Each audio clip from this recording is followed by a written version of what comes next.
Radhe Krishna students, आज हम पढ़ने वाले हैं imperative sentence, types of sentence की जो हमारी सीरीज है उसका आज जो हमने सेंटेंस लिया है वो आपका इम्परेटिव सेंटेंस है। इसके पहले जो वीडियो बनाया था उसमें इम्परेटिव सेंटेंस के बारे में आपको पढ़ाया था। इस वाले वीडियो में उसके आगे का आप कंटेंट आपको मिलेगा। देखिए यहाँ पर इम्परेटिव सेंटेंस जो आज्ञासूचक वाक्य होते हैं उनको 3 प्रकार से प्रयोग किया जाता है, एडवाइस में, ऑर्डर में एंड रिक्वेस्ट में। उनको आगे हम किस प्रकार से, इसमें केवल ऑर्डर वाले सेंटेंस दिए गए हैं जिनमें केवल ऑर्डर दिया जाता है, उन सेंटेंस को हम 3 टाइप्स में अलग अलग पढ़ते हैं। पहला है हमारा सिंपल इम्परेटिव सेंटेंस का जो ऑर्डर सेंटेंस है उसका सरलतम रूप जो होता है उसमें क्या होता है, यहाँ आओ, शांत रहो, शोर मत करो, धूम्रपान मत करो। हिंदी वाक्य में वाक्य के अंत में ओ की ध्वनि आती है और अंग्रेजी वाक्य में वर्ब का फर्स्ट फॉर्म सबसे पहले प्रयोग किया जाता है। सेंटेंस के प्रारंभ में वर्ब का फर्स्ट फॉर्म प्रयोग किया जाता है। देखिए जैसे यहाँ पर आओ ओ की ध्वनि, रहो में भी ओ की ध्वनि है, करो शोर मत करो इसमें भी ओ की ध्वनि है और यहाँ पर भी ओ की ध्वनि है। जो इंपरेटिव सेंटेंस होते हैं वो अफर्मेटिव एंड नेगेटिव 2 टाइप्स के होते हैं।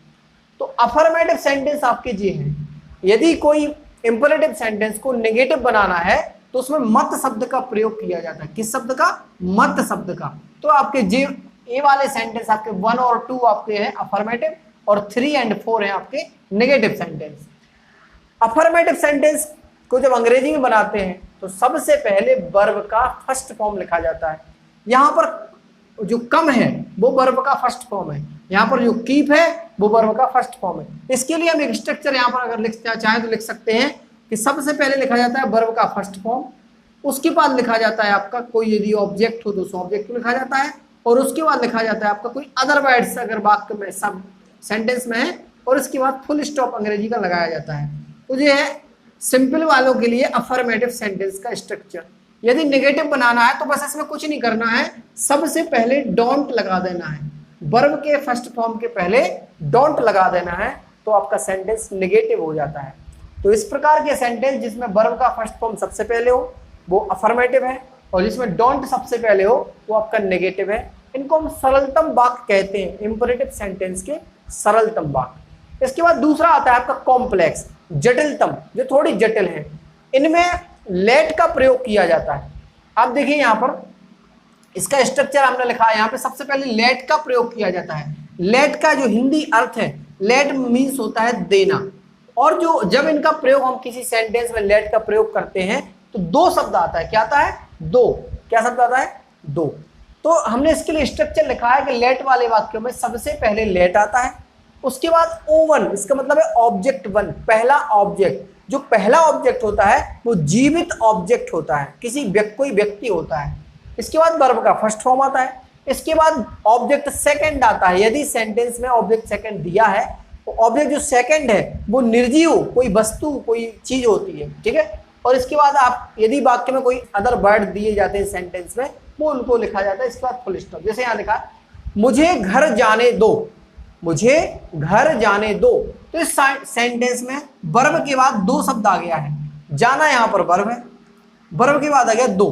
तो यहाँ पर जो लेट है, लेट मी गो होम, तो यहाँ पर जो जाना है उसका प्रयोग इन्फिनिटिव के रूप में हो जाता है और आपकी जो मेन वर्ब है वो लेट हो जाती है।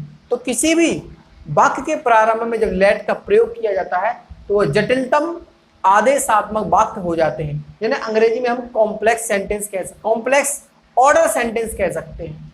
Let me go home, let him play the ball, उसे गेंद खेलने दो, let him play the ball, उसे मत आने दो। अगर कोई लेट वाला वाक्य नेगेटिव है तो उसमें पहले सबसे पहले डोंट का यूज करते हैं। डोंट लेट हिम कम, उसे मत आने दो। डोंट लेट राम वॉक, उस राम को मत घूमने दो। अब यहाँ पर देखिए सबसे पहले हमने यहाँ पर क्या लिखा है? लेट। इसके बाद O1 यानी ऑब्जेक्ट 1, और जो ऑब्जेक्ट आपका 1 है वो आपका जीवित है। मी माने मुझे, और मुझे जीवित व्यक्ति होता है। इसके बाद वर्ब, जो वर्ब है गो आपकी वर्ब है। इसके बाद O2, तो इसमें O2 तो है नहीं है, दूसरा ऑब्जेक्ट नहीं है।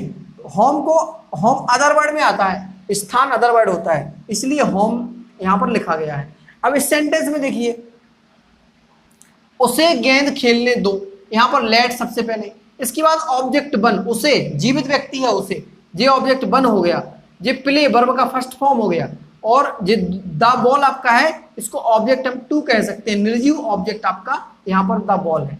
तो इस स्ट्रक्चर के अनुसार हम लेट के प्रयोग द्वारा वाक्यों की अंग्रेजी बना सकते हैं। तीसरा जो हमारा इंपरेटिव सेंटेंस का तीसरा जो टाइप है वो है स्पेशल, विशेष आदेशात्मक वाक्य। स्पेशल इनको हमने इसलिए कहा है क्योंकि इन वाक्यों को बनाने के लिए सबसे पहले वोकेटिव केस का प्रयोग किया जाता है, किसी संबोधन कारक का प्रयोग होता है। जैसे आपने हिंदी में और संस्कृत में अगर कारक पढ़े होंगे तो 8 कारक होते हैं, और जो 8वां होता है उसको संबोधन कारक बोलते हैं। और संबोधन कारक में किसी का नाम लिया जाता है, हे राम, अरे मोहन, इस प्रकार के जो संबोधन होते हैं उनको हम अंग्रेजी में वोकेटिव केस कहते हैं। तो जो आपके सरलतम वाले आदेशात्मक वाक्य थे और जो आपके लेट वाले आदेशात्मक वाक्य थे, उनमें यदि सबसे पहले किसी का नाम लिया जाता है, किसी को पुकारा जाए, किसी का संबोधन किया जाए, तो वह व्यक्ति वोकेटिव केस कहलाता है। जैसे हमने यहाँ पे लिखा हुआ है, राम यहाँ आओ, यहाँ पर जो राम है आपका वो सब्जेक्ट नहीं है, राम कुछ कर नहीं रहा है। सब्जेक्ट का मतलब होता है जो कुछ करे उसको सब्जेक्ट कहते हैं। यहाँ राम कोई सब्जेक्ट नहीं है, राम को पुकारा जा रहा है कि राम यहाँ आओ, तो यहाँ पर जो राम है आपका वो आपका वोकेटिव केस के रूप में प्रयोग हुआ है। तो राम कम हेयर, तो राम कम हेयर आपका जो वाक्य है वो स्पेशल ऑर्डर शोइंग सेंटेंस बन जाता है, स्पेशल इंपरेटिव सेंटेंस बन जाता है। यहाँ पर देखिए, राम यहाँ आओ, कृति वहां बैठो, या अफर्मेटिव है, मोहन चाय मत पियो, मोहन चाय मत पियो। तो यहाँ पर जो मोहन शब्द यूज किया है, मोहन डोंट टेक टी, तो यहाँ पर जो मोहन का हमने यूज किया है वो आपका क्या है, वोकेटिव केस। रानी शोर मत करो, रानी डोंट मेक ए नॉइस, तो रानी जो यहाँ पर है वो क्या है आपकी वोकेटिव केस। अब लेट वाले वाक्यों में भी हम वोकेटिव केस का प्रयोग कैसे करते हैं, देखो, राम मुझे घर जाने दो, राम मुझे घर जाने दो, Ram let me go home. तो यहाँ पर जो हमने राम का यूज किया है वो आपका क्या है, वो आपका है वोकेटिव केस। इसलिए इस सेंटेंस को हम स्पेशल ऑर्डर सेंटेंस बोल सकते हैं। गीता उसे मत खेलने दो, गीता उसे मत खेलने दो, तो यहाँ पर जो गीता आपकी है वो आपकी क्या है, वोकेटिव केस। यहाँ देखिए, कविता विवेक को आने दो, कविता विवेक को आने दो, कविता लेट विवेक कम, विवेक को आने दो। दिनेश उसे गीत मत गाने दो, तो ये नेगेटिव सेंटेंस है आपका, Dinesh don't let him Singh a song. तो अगर सरलतम वाक्य के पहले या जटिलतम वाक्य के पहले, यानी सिंपल वाक्य, सिंपल इंपरेटिव सेंटेंस के पहले या कॉम्प्लेक्स इंपरेटिव सेंटेंस के पहले यदि हम वोकेटिव केस का यूज कर देते हैं तो वो हमारा बन जाता है स्पेशल इंपरेटिव सेंटेंस। आशा है कि आपको इंपरेटिव सेंटेंस समझ में आए होंगे।